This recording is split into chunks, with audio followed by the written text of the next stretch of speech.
thin margin.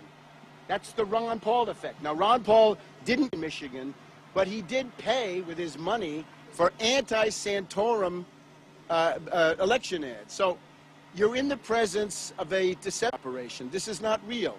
Ron Paul is famous as a nepotist. My figures are that he's got 60 people plus of his relatives on the congressional office payroll or on the payroll of his campaign.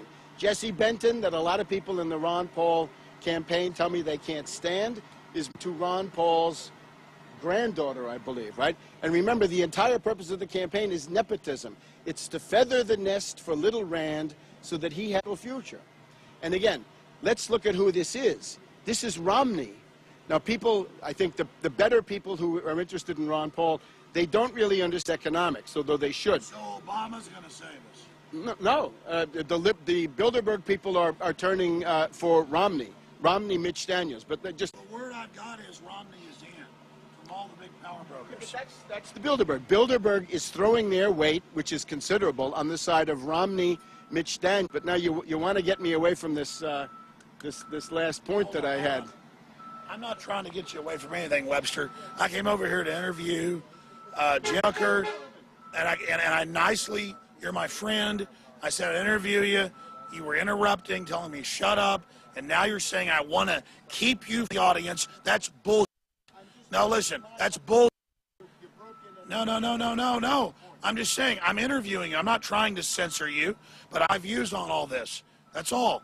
For heaven's sakes, I'm not trying to shut you down. Make your point. I want to get your point on Al-Qaeda, Syria, Libya, Russia, the Russian at the meeting. I want to talk about that instead of this obsession about Ron Paul. A vote for Ron Paul was a vote for Romney, and this is the tragic reality, and I sympathize with people who were duped in this regard. Remember, Ron Paul runs as an anti-war candidate, even though he voted for the Afghan war. You should remember, Ron Paul voted for the Afghan war. Like Kerry, he was for the Afghan war before he was against it. Now he's against it. Now let's look at Romney. If you're supporting Romney, what are you going to get? The biggest warmonger. Romney is out there saying that Russia is the main strategic enemy of the United States, and Romney is out there saying that he doesn't want the option to attack Iran on the table. He wants it in his hand. A vote for... Well, there you go, Webster. Ron Paul's a warmonger. 2 days after 9/11, he says, okay, use of force to Afghanistan to get bin Laden. Now you're saying he's a warmonger. He's been against all these damn wars. He voted for the Afghan war. Barbara Lee voted I think this is sophistic, Tarpley. I'm very embarrassed. Ron Paul voted for it. You look for a statesman, Barbara Lee is a statesman. Ron Paul didn't make the grade. The difference is you have a belief in the state to empower. Ron Paul doesn't. You're dodging the issue. If the big thing with Ron Paul is that he's against imperialist wars, how come he voted for the Afghan war? So there you have it. Big controversy on YouTube with that one. Webster Tarpley now thinks that Ron Paul is the center of all evil, even though for the past 20-odd years he's opposed every NDAA, Federal Reserve, big banker piece of legislation, police state legislation, opposed the drones, opposed all of it, being the preeminent voice of liberty. But apparently, according to Webster Tarpley, he's now the center of all evil. So I'm sure we'll revisit that in the coming days on INFOWARS.com. Anti-democratic world government advocate attends Bilderberg. Financial Times writer Gideon Rachman was in attendance at this year's 2012 Bilderberg Group conference, no doubt to further the agenda he advanced in a December 2008 FT article in which he argued that, quote, everything is in place for a dictatorial world government to be imposed by a technocratic elite. Now, if you've ever wanted to see just the perfect illustration of, you know, a ladder-climbing, sniveling, elitist, tough snob wannabe, then it's Gideon Rachman. His picture's in this article arriving at Bilderberg. And he's been well rewarded by the global elite because this 2008 FT article, which of course is basically the voice of Bilderberg, he calls for a UN army to enforce global carbon taxes, said it should be based on the EU, and said that basically it can only work if it's, quote, anti-democratic. This is the darling of Bilderberg. He's been rewarded almost every year since by attendance at the actual meeting. This is the guy who openly calls for authoritarian world government to be imposed by stealth. So basically, I sent him an email today because I noticed he was at Bilderberg, challenging him to a debate. Let's have a debate about why an authoritarian world government imposed by stealth is so necessary. Here's the email I sent him. Don't expect a response, but here we go anyway. Gideon, I'm guessing your war criminal friend Henry Kissinger was receptive to the ideas outlined in your "And Now for a World Government" piece. Oh, I'm sorry, I forgot that over 100 of the world's power brokers jet halfway across the world for 3 days just for a nice dinner and a game of golf. That's according to Romney's foreign policy advisor. So when is your report on Bilderberg 2012 going to appear in the Financial Times? I know. Wolfie, that's of course Martin Wolf, FT editor, Bilderberg member, would never allow such heresy.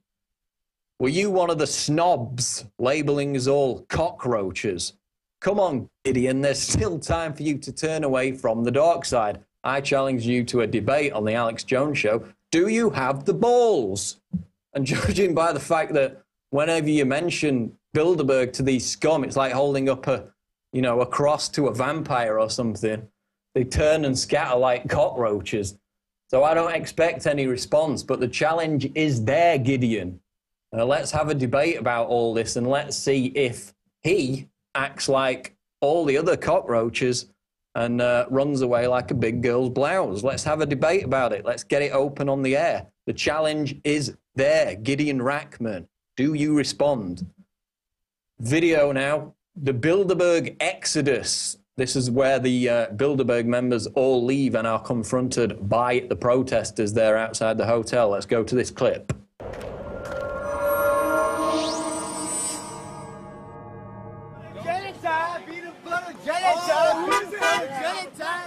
You're going to jail, you New Orleans scum! We got you! We got you! Yeah!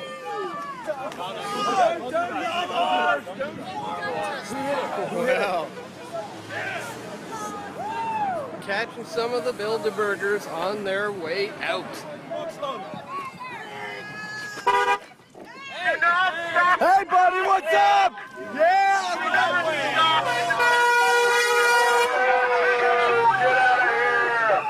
Thank you!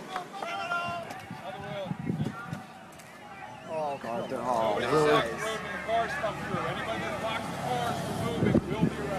I just got a message from the dispatcher telling me the same thing that you just said. Which is what? But people getting arrested for stopping in the crosswalk or using the crosswalk. Right. Yeah. Okay, just to clarify, what he told me was at one point in time for a brief period, you were asked not to step in the crosswalk or use it because I guess cars were coming through or something like that. Right. So but now you're entitled to use the crosswalk as you normally would as a citizen. Okay. So you guys, are you going to help me out or? I'm not going to leave because as far as I know, this is public property. Okay, I mean, they can all I ask. gotta do is tell my boss I asked you. Yeah, you tell him he can ask all he wants. Okay. All right. Thank you. Right.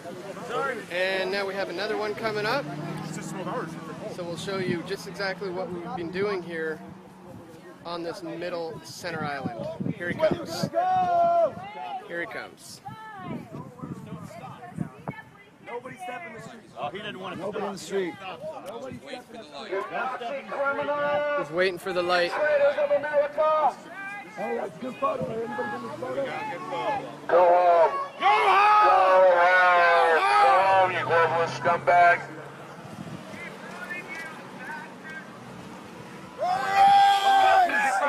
Fuck you!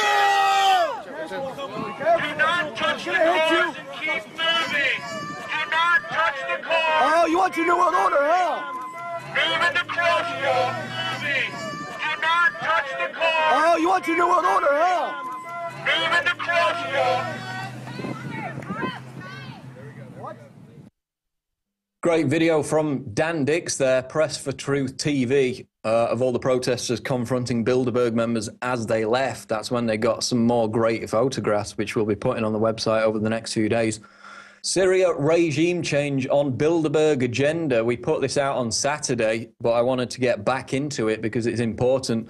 The presence of Syrian National Transitional Council head Basma Kodmani at the 2012 Bilderberg conference clearly indicates that power brokers at the elite confab will be discussing the effort to topple President Bashar al-Assad and install a NATO-friendly administration in the violence-stricken country.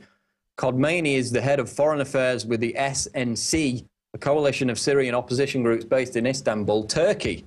While at the Bilderberg meeting, she will be in the company, the esteemed company, of the likes of former Secretary of State and accused war criminal Henry Kissinger, war hawk Richard Pearl, and Thomas E. Donilon, National Security Advisor for the Obama White House.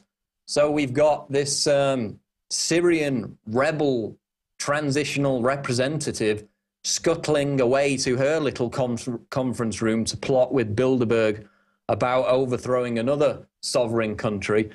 Brookings Institute, of course, the think tank that's laid out the plan in explicit detail to topple Syria for the globalists, they're represented at Bilderberg. She's no doubt going to be discussing things with them, or has done over the past few days. Then, of course, the news that came out during the conference, Bilderberg member and close friend of Kissinger, Fareed Zakaria, pushing on CNN a plan to starve Syrians to death as part of the regime change humanitarian love mission. Of course, we had the Hula massacre happened last weekend. Eyewitnesses said it was carried out by terrorists. That's being blamed on Assad's forces, like it would be such a great global propaganda coup to go and massacre dozens of kids. But that's becoming the central hallmark on which all this is being built. It's sounding very much like the Hill and Knowlton Saddam incubator baby hoax. And of course, Susan Rice came out. This is the US ambassador who likes to openly make terrorist threats. If you don't stand down, you'll get more terrorist attacks. That's literally what she said a couple of weeks ago. We got Hillary Clinton coming out, another merchant of death. Both of them are threatening more military action. And Syria is definitely the next domino that they need to fall. And that's why this SNC Syria member was at Bilderberg this year. Word is they're planning a fake Saddam-style faux revolution statue toppling ceremony in the middle of Damascus to try and fake senior military commanders in the Syrian army into the false assumption that the end of the regime is near. They're trying to get them to defect by staging a fake statue toppling. Remember the one in Iraq? They claimed it was, you know, thousands of Iraqis in Baghdad. Turned out it was a handful led by Ahmed Shalabi, the US stooge. So they're planning on some global media event like that to try and get military commanders to defect in Syria. There's also a plan in place to shut down Syrian state TV so the opposition can monopolize the propaganda. And Bilderberg is firmly behind regime change in Syria, just as they were in Libya. Remember Sam Moritz last year in Switzerland? Bilderberg gave the green light to get the job finished in Libya. A few months later, Gaddafi was gone, and the friendly NATO-backed al-Qaeda rebels were flying their black and white flag over courthouses and other centers of power in Libya. So it seems, again, history is